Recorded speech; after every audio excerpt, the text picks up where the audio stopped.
नवी समिति है जिसको संकोच में डॉक्टर प्रफुल्ल गढ़पाल जी ने घोषित नहीं किया है। और वो घोषित नहीं किया है, वो समिति है बाबा साहब डॉक्टर अंबेडकर का ग्रंथ बुद्ध और उसका धम्म, इसका पाली भाषा में अनुवाद होने की समिति। इस ग्रंथ का इसी वर्ष 6 दिसंबर को बोधगया में इंटरनेशनल त्रिपिटक चैंटिंग में विमोचन होना है। और इस समिति के अध्यक्ष डॉक्टर प्रफुल्ल गढ़पाल जी स्वयं हैं। इस बात की हम घोषणा करना चाह रहे हैं। उनसे मैंने पुख्ता बातचीत कर ली है कि ये 6 दिसंबर के पहले ये ग्रंथ प्रकाशित होगा। इस ग्रंथ के प्रकाशन की पूरी जिम्मेदारी राजेश चंद्रा स्वयं ले रहे हैं।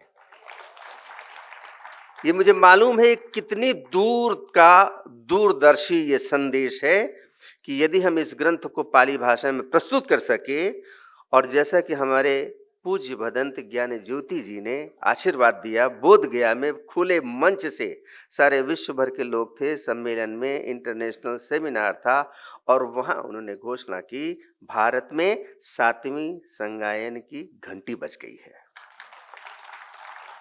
तो उसके लिए हम सबको तैयार तो होना होगा, और हमें तो तैयार होना ही है। हमें अपने बच्चों को तैयार करना है कि ये जब भी होगा तो भारत में होगा।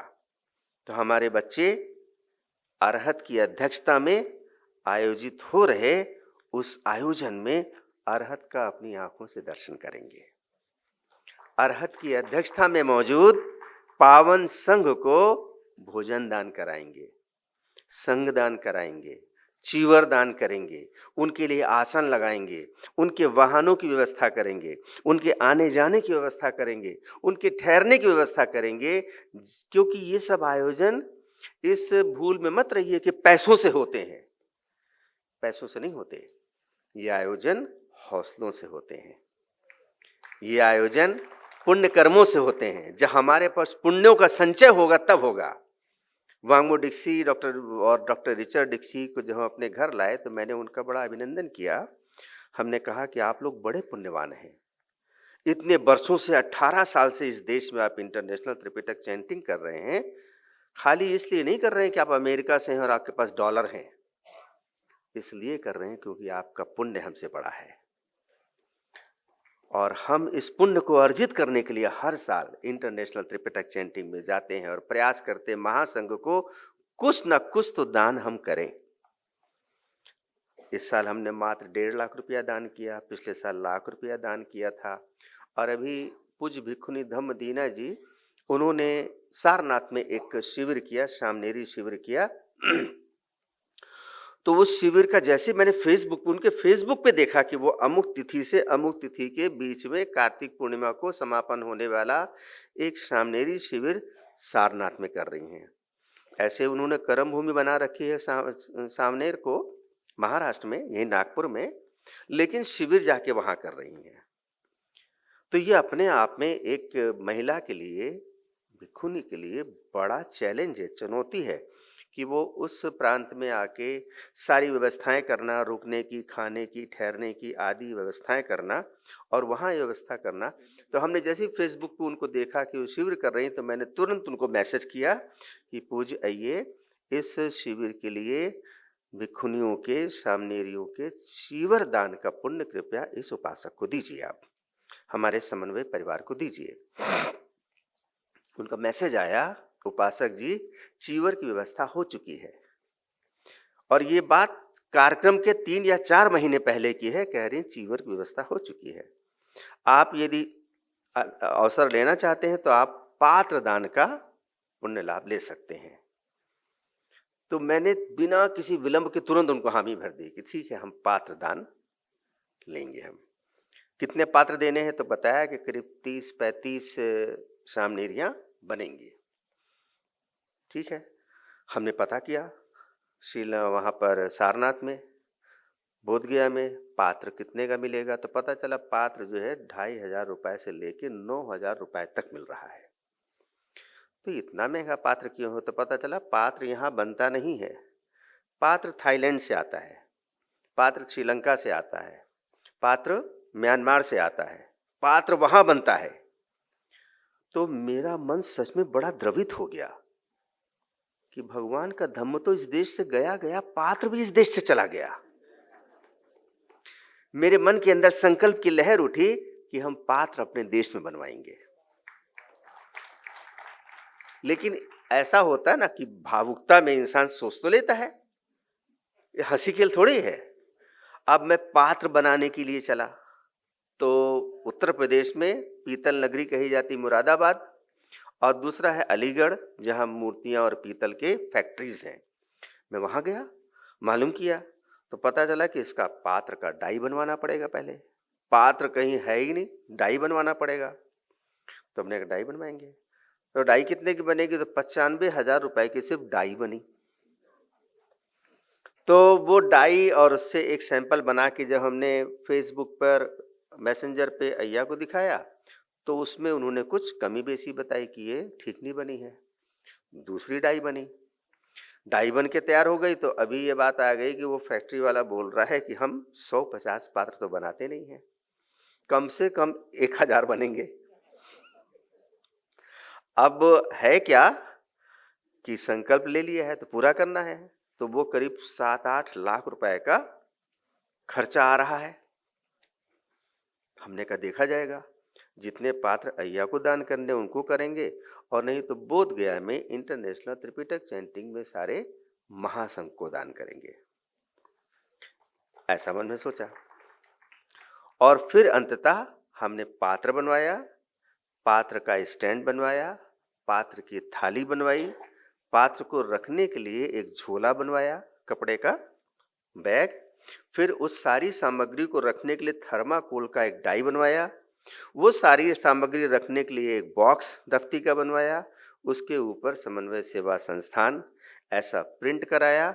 वो सारा की सारी सामग्री जो 2,500 में सिर्फ पात्र मिल रहा था, ये सारी सामग्री हमको 2,000, 2,100, 2,200 ऐसे आसपास पड़ गया। और वो पात्र हमने इंटरनेशनल त्रिपिटक चैंटिंग के महासंघ को भी दान किया। वो पात्र हमने वहाँ पूज्य अय्या को भी दान किया। वो पात्र हमने महाबोधि सोसाइटी को भी दान किया। जब इंटरनेशनल त्रिपिटक चैंटिंग के महासंघ नायक पूज्य भंते डॉक्टर चरण सुथी, उन्होंने कहा ये अब तक की हमें भारत ने मिला हुआ सबसे बड़ा संघदान है। और हमारे मन का ये संकल्प पूरा हुआ कि हम भगवान का पात्र वापस भारत लाएंगे। तो भारत में पात्र वापस आ गया। ये एक बड़ा काम हुआ। और हमारे मन का संकल्प है, जैसा मैंने कल आपको बताया था, कि बाबा साहब डॉक्टर अंबेडकर के धम्म दीक्षा के 70 साल पूरे हो रहे हैं 2026 तो 2026 में 70 साल पूरे हो रहे हैं।